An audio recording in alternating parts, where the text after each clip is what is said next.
सूचना केवल हमारे विचार हैं, वित्तीय सलाह नहीं। निर्णय लेने से पहले खुद शोध करें।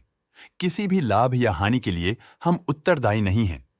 आज हम देख रहे हैं इलेक्ट्रॉनिक स्मार्ट इंडिया लिमिटेड के 2025-26 Q1 की standalone financial performance. Starting with the sales, पिछले क्वार्टर से सेल्स में 1% का इंक्रीज हुआ है, मगर कंपनी ने पिछले साल के मुकाबले मार्जिनल सेल्स डिक्लाइन रिपोर्ट किया, around -12%। Expenses 1.5% quarter on quarter increase हो गए हैं, जो साल भर के -10.5% के डिक्लाइन के साथ अलाइन करता है। क्वार्टरली सेल्स के कंपैरिजन में एक्सपेंसेस इंक्रीज होना दिखाता है कंपनी ने एक्सपेंसेस मैनेज करने के लिए स्ट्रगल किया। कंपनी ने पूरी साल के दौरान चैलेंजेस का सामना किया। ऑपरेटिंग प्रॉफिट, जो पिछले साल के कंपैरिजन में -28.5% डाउन हुआ है, quarter on quarter around -3.5% decrease हुआ है। Operating profit margin (OPM) annual basis पे -1.5% से डिक्रीज हुआ है और पिछले क्वार्टर के कंपैरिजन में -0% से डिक्रीज हुआ है। एक्सेप्शनल आइटम्स को ऐड करके अदर इनकम पिछले क्वार्टर के कंपैरिजन में -428% गिर गई, बावजूद इसकी ईयरली डिक्लाइन -418.5% हुई है।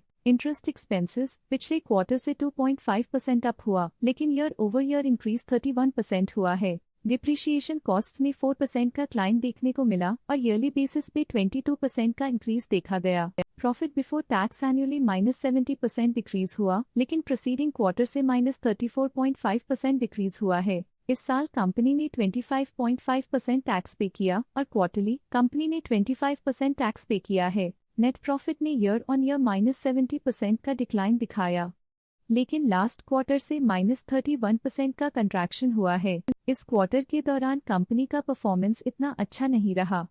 नेगेटिव नेट प्रॉफिट लॉसेस को इंडिकेट करता है। वहीं अगर एनुअल एनालिसिस की बात करें तो साल के दौरान कंपनी का परफॉर्मेंस अच्छा नहीं रहा। नेगेटिव नेट प्रॉफिट का मतलब है कि कंपनी प्रॉफिट के कंपैरिजन में नुकसान उठा रही है। अर्निंग्स पर शेयर (EPS) में ईयरली -70% का डिक्रीज देखा गया, लेकिन क्वार्टरली में 32% की गिरावट भी नजर आई। इस क्वार्टर में कंपनी का EPS इतना अच्छा नहीं रहा। नेगेटिव प्रॉफिट कमजोर एफिशिएंसी को दिखाता है। इलेक्ट्रॉनिक स्मार्ट इंडिया लिमिटेड के फाइनेंशियल स्नैपशॉट को रिव्यू करते हुए कुछ मुख्य ट्रेंड्स सामने आए हैं जो कंपनी की परफॉर्मेंस में रोशनी डालते हैं। जून 2023 से जून 2025 तक इलेक्ट्रॉनिक स्मार्ट इंडिया लिमिटेड की फाइनेंशियल जर्नी में सबसे पहले बात करते हैं सेल्स की। इस साल सेल्स में 2% की वृद्धि हुई है और पिछले 3 सालों में 17.5% की वृद्धि हुई है, जो एक निरंतर अपवर्ड ट्रेंड को दर्शाता है। पिछले 2 साल से सेल्स लगातार बढ़ती जा रही है, जो मार्केट एक्सपेंशन और कंज्यूमर डिमांड में वृद्धि को दर्शाता है। अब बात करते हैं एक्सपेंसेस की।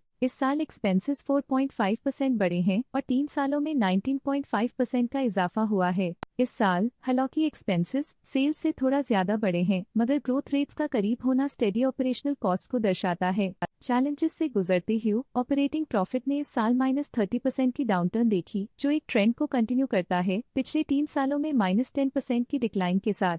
इस साल ऑपरेटिंग प्रॉफिट में कमी आई है, लेकिन पिछले साल की वृद्धि रेजिलियंस को दर्शाता है, जो एक अस्थायी मंदी को संकेत करता है। कठिन दौर से गुजरते हुए नेट प्रॉफिट में इस साल -44.5% की गिरावट आई है, जो पिछले 3 सालों में -23.5% की गिरावट के साथ चुनौती पेश करता है। इस साल नेट प्रॉफिट में आई कमी के बावजूद पिछले साल की पॉजिटिव वृद्धि एक अस्थायी मार्केट एडजस्टमेंट को दर्शाता है। EPS के लिए रास्ता कठिन रहा है। इस साल EPS -60.5% डिक्रीज हुआ और पिछले 3 सालों में कुल मिलाकर -48% की गिरावट हुई है। इस साल EPS में कमी आने के बावजूद पिछले साल की ग्रोथ कंपनी की मजबूत परफॉर्मेंस को अंडरलाइन करती है। चलिए अब बात करते हैं शेयर होल्डिंग पैटर्न की। इलेक्ट्रॉनिक स्मार्ट इंडिया की शेयर होल्डिंग रिपोर्ट्स कुछ इस प्रकार की हैं, जो अननोन 2025 के तक चलता है। ये रिपोर्ट कंपनी के शेयर्स की डिटेल्ड जानकारी देता है, जिसमें promoters, promoter groups, foreign investors, public investors और सरकारी एंटिटीज शामिल हैं।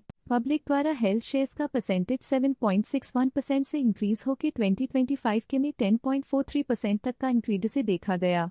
ये चेंजेस स्टेट है कि पब्लिक की इन्वेस्टमेंट कंपनी में क्वार्टर टू क्वार्टर इंक्रीज हुई है। जब कंपनी के शेयर्स का अधिकतम हिस्सा प्रमोटर्स, FII, DII या गवर्नमेंट के पास होता है, तब ये माना जाता है कि कंपनी मजबूत हाथों में है, जो स्थिरता और मजबूत समर्थन को दर्शाता है और इस मार्केट की स्थिरता बनी रहती है। डोमेस्टिक इंस्टीट्यूशनल इन्वेस्टर के शेयर होल्डिंग में थोड़ा डिक्रीज आया 2025 के से 2025 के में, जो दिखाता है कि डोमेस्टिक इंस्टीट्यूशंस ने अपने स्टेक को -1.32 से डिक्रीज किया है।